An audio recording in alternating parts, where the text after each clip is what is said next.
Fanfiction reading, Slender Cat. Where am I? How did I get here? These thoughts filled Asa's head. The cool night air embraced her body. Crickets chirped loudly. The ground under her feet crunched with each step. She tried to work out her location and how she got here, but her mind remained blank. I'll bet this is some prank thought up by Yui-senpai and Ritsu-senpai. Pointing her flashlight around, she surveyed her surroundings. The beam lit up the area in front of her. As the cat girl walked, the beam hit an object ahead.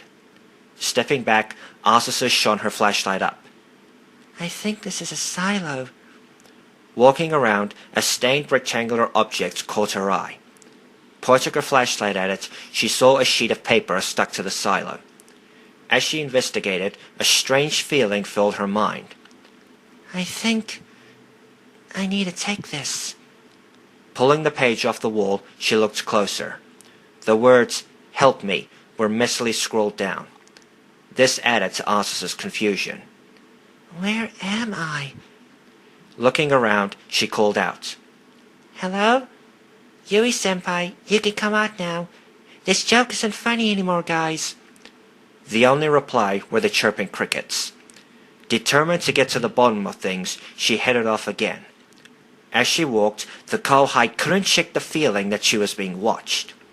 After a couple minutes, she came across a pile of large rocks. Stuck to the face of one was another page. Shining her beam at the page, Asa saw it had a drawing of a stickman surrounded by trees. What does this mean? Sensing movements behind her, she spun round and shone her flashlight out. Who's there? Straining her eyes, she peered into the trees, but saw nothing. I must be hearing things. Putting the page in her pocket, she followed the path and shortly came across a fork. To her right, she could just make out what looked like the edge of a wall.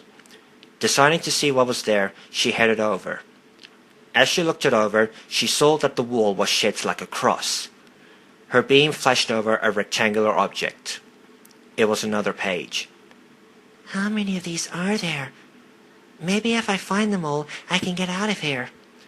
This third page said, "Don't look, or it takes you," and had a stick figure drawn. A sudden movement caught Asa's eye. Shining her flashlight out, she saw a figure standing amongst the trees. Squinting her eyes, she saw what looked like a man. A shudder rippled through her body. I have a bad feeling about that guy. Turning away, she quickly headed back the way she came. Right, I came from that direction, so I should head this way. Continuing on her way, an uneasy feeling filled her body. She looked behind her. Nothing. She looked ahead again and immediately regretted it. The strange man stood yards from her, motionless. The close proximity allowed Asa to get a good look at him. He stood around 6 to 7 feet tall, with long arms. He wore a black suit, like the kind worn at weddings. His face was pale white and had no features. Looking at him filled Asa with fear. Who is that? What does he want? Seeing a path to her left, she quickly left the area. The path ended rather quickly, with chopped-down trees bordering it. Stopping to gather herself, the cat girl realized her hands were trembling. Looking around, her eyes fell upon another page. Pulling it from the tree, she saw the words, "Always watches, no eyes." Her heart tightened. Looking around, she saw nothing. If this is a dream, I'd really like to wake up now. Her pounding heart echoed in her ears. An alarm bell suddenly rang in her brain. Slowly raising her flashlight to her right, a black suit filled the beam. Fear taking over, Asa sprinted away through the trees. Spying what looked like oil tanks, she ran behind the closest one and pressed her back against it, panting loudly. What is going on? Who is that? Peeking around the edge of the tank, she shone her flashlight out. Slowly sweeping the beam around, she scanned for her pursuer. Seeing nothing, she breathed a sigh of relief. Putting her hand on the metal surface, she felt paper. Another page. Pulling it down, she read, "Can't run." Asa was slowly beginning to crack. What is going on? Am I ever getting out of here? Poking her head out again, she scanned the area. All was quiet. For now. Making her way to the other end of the tank, she looked around again. All quiet. I need to move. I'm too exposed here. Taking a deep breath, she ran. The flashlight beam bounced along the ground. A wall quickly appeared. What's that? Stepping back, she shone her flashlight up and down the wall. It dipped away to her left, so she headed that way to investigate. A doorway appeared through the gloom. Looking inside, Asa could just see another door at the far end, and a passage on each wall. Her guts was telling her that going in would be a bad idea, but her mind said that the shelter would be good. She wouldn't last in the open. The alarm bell in her head rang again. She looked behind her slowly. The beam of light caught a familiar black suit. He was close.